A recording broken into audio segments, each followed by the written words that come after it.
Hello and welcome back to Blackwatch Intel. My name is Crashy, and today I want to be doing a topic video talking about the Overwatch League and kind of a response to lots of people out there that are, as you can tell by the title, kind of sharing the doom and gloom of the Overwatch League. And I really, there was a particular video by Blame the Controller that I want to kind of make this a response to, but I'm not necessarily going to direct this video toward him. But he did come out with a video of his own, kind of sharing his opinion and how the Overwatch League is doomed and failing before it's even out. And I want to share my opinion and my perspective. So this is going to be a little ranty. It's definitely not going to be that structured.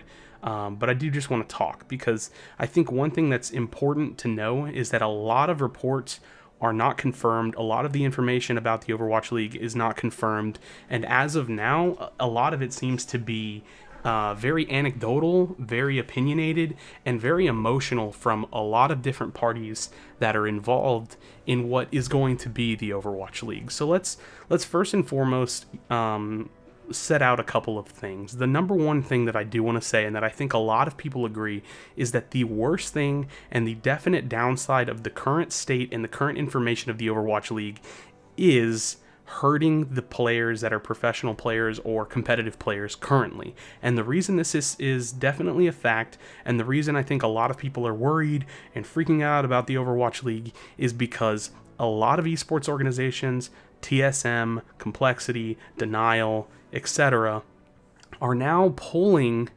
out of the competitive Overwatch space. But it's not because of the league, it's in lieu of the lack of information on the league, and some, I would say, to do with potential cost of getting into the league. So what does that mean exactly? What it means is that the league is not here yet. Competitive Overwatch, from Blizzard's perspective, has not started yet. They have, held the World Cup or whatever the hell it was, and they have held allowed licensings for, I think, like maybe one or two events, but their version of competitive Overwatch or Overwatch esports has not come out yet. So those brands have decided to pull out of the Overwatch competitive space because they can't foresee what's to come, or they're waiting for what's to come. They don't want to spend the money on the contracts, on the players, when the Overwatch League is not here yet. And I think basically what happened, and it's kind of unfortunate, and like I said, it definitely is impacting the players currently, is the fact that everybody got so hyped about Overwatch that we didn't ever really get anything official. And so we're running all these tournaments, and we're hoping that, these online tournaments turn into LANs, or that these LANs pick up the game and start running big tournaments and such. But we never really let Overwatch esports grow in the sense that it came out officially. We just let it happen organically, and orgs bought in very, very quickly. And that's at no one's fault. But it's important to understand why we're seeing this retraction from those companies in lieu of what's going on in the ecosystem currently. So again, to reiterate, the number one important thing to know is that those companies are pulling out due to the lack of information, or some of information that they have that they know they're not going to be set up to go into the league, or a time thing. And I think that's the big thing to know, is that time is playing a big factor here. I'm hoping that the Overwatch League doesn't take a lot of time, because that could hurt some of the potential professional players going into the scene. Now, I want to get into some of what I'm deeming anecdotal reports, and I think it's even important to pay attention to what Blizzard has said recently, to not listen to outside sources now. Yes and no, because I think it's important to listen to outside sources on potential info, but I don't think that you can take them at face value. We heard a while back that there was a ridiculous amount being asked for the Los Angeles Overwatch League spot of $10 to $15 million. And I remember it was really big news at the time. And lately we're hearing reports that Overwatch League spots are, being bid and potentially sold at $20 million. And unless you've sat at the table, unless you're personally coming out and saying, yes, this is what we talked about with Blizzard, with Activision Blizzard, I think that's not possible to know if that's true. And it's not possible to know if that's for every spot. It's not fair to sit down and say it's going to be 20 million for the X amount of teams that are going to come in per team. It's not fair to say that. You just don't know. Simply, we don't know. Do we know that it's going to be a multi-million-dollar league spot purchase? Probably yes. But what else do we know about this league? Because a lot of people want to jump, and compare quickly to the LCS very, very fast, and how the last LCS spot, I believe, sold in December of 16 for $1.8 million.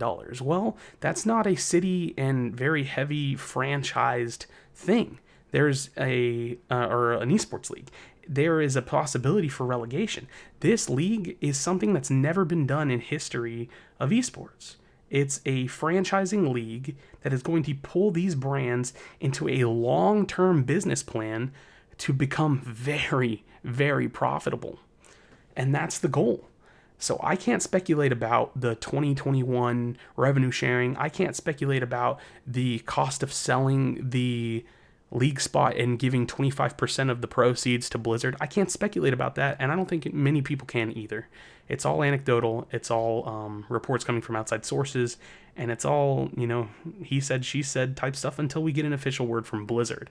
And the official word we got from Blizzard was to not listen to these reports, and I'm going to trust them on that. I think it's important to pay attention to the fact that they are trying to build a billion-dollar league, and they're going to put a lot of work into it. And I think it's silly to sit back and say that it's doomed to fail. Do I think that it could potentially hurt the current ecosystem of professional players? Yes, I do, and I think that's the biggest fear for me. But I don't see a problem with the league because I don't see the league yet. I don't know how many teams are in it. I don't know how much it costs to get in. I don't know who's interested. I don't know. I just don't know. And really not that many people do either. It's just kind of frustrating to watch the arguments and the discussions of the articles and the videos and the chit chat back and forth about how the Overwatch League is doomed to fail and it's not going to come out and it's not going to work. And, you have the endemics versus the non-endemic argument, and it's just kind of silly. I mean, one of the reports we're hearing, one of the things that everybody is saying is that Blizzard's shoving out the esports endemic organizations, and I don't think that's true. And Blizzard themselves reported that they're looking at both sides, but they are targeting a specific amount of money. So it's not fair for you to say, oh, well, that esports org that does well, has teams in multiple games, can't afford that really expensive, shiny league spot in a league for esports in, a section of history for something that's never been done before. Well, that's not really Blizzard's fault. And I tried to have a discussion with a few people on Twitter recently, and it basically came down to this. The brand that a professional player in anything, sports, esports, gaming, it doesn't matter, related, the brand doesn't actually matter.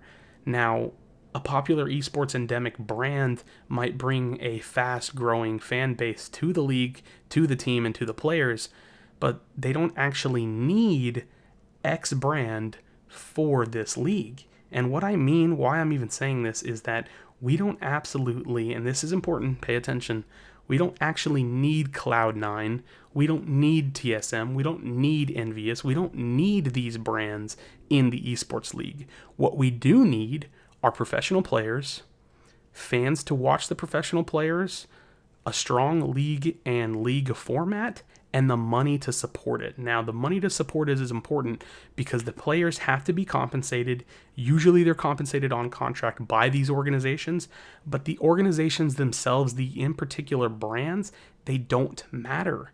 And that's important because I think outside looking in, it feels like you've been betrayed if you're an endemic esports organization by Blizzard if you can't afford their league spot. And again, it's speculation. It's speculative at this point how much that's even going for, and nobody really knows the net worth or liquidity of a lot of these companies. So it's just hard to say. Me personally, I'm going to sit back and stay positive about the Overwatch League because it's something I'm interested in. It's something I hope to see have a lot of success, and it's something that I think could really shape an era and a future in esports for franchising, for localizing in terms of having esports professionals play for certain cities, and it's something that I think I'm I'm really going to enjoy, given it's actually successful. So again, I'm not sitting here saying that it won't fail. I'm just saying that I don't think we have anything to go off of currently to say that it will. So again, be careful with anecdotal reports, be careful with outside sources. Take the information as you want and form an opinion of yourself. And this was mine. So thank you guys so much for watching this video. If you have any questions about any of this, I did say a lot, and I talked a lot about some business stuff and things like that. Feel free to leave it in the comment section below. I'm really interested in talking about this topic and exploring what it is, what it could be, and what it is currently. So again, thank you guys so much for watching. Please do not leave without leaving a like, and I will see you guys for the next video.